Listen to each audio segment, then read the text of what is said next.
Hola, bienvenido a multilinguals.com. Hoy vamos a empezar a ver un tema que es un poco difícil.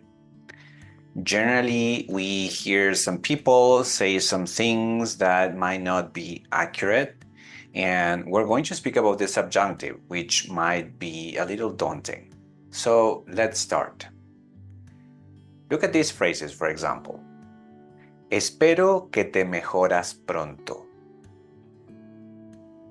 Second phrase. Ojalá que llegas bien a tu casa. Third phrase. No necesito que vienes mañana. Do they sound okay to you? For example, the first one. Espero que te mejoras. You might have meant, I hope you get better, but there's a mistake in the conjugation of that verb. What about the second phrase? Ojalá que llegas bien a tu casa. Meaning, I hope you get to your house well. Meaning, I hope you make it to your house well, like nothing happens to you. Also, there's a mistake in the conjugation of the verb.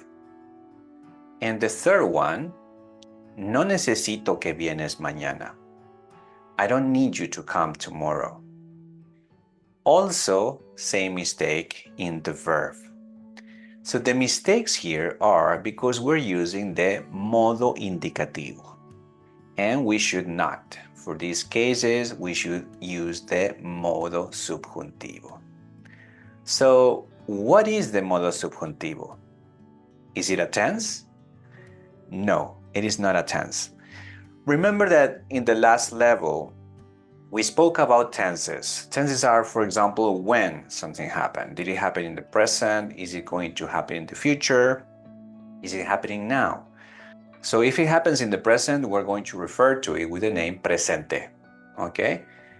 But there's also pasado, like for example, pretérito indefinido is a past tense, pretérito imperfecto, another past tense, and then we have futuro, another tense. But so far, we've been analyzing all those tenses in the modo indicativo. The thing with Spanish is that we may have two different presents. One for the modo indicativo and one for the modo subjuntivo, which will be called the subjunctive mood. So what's the difference between the modo indicativo and the modo subjuntivo?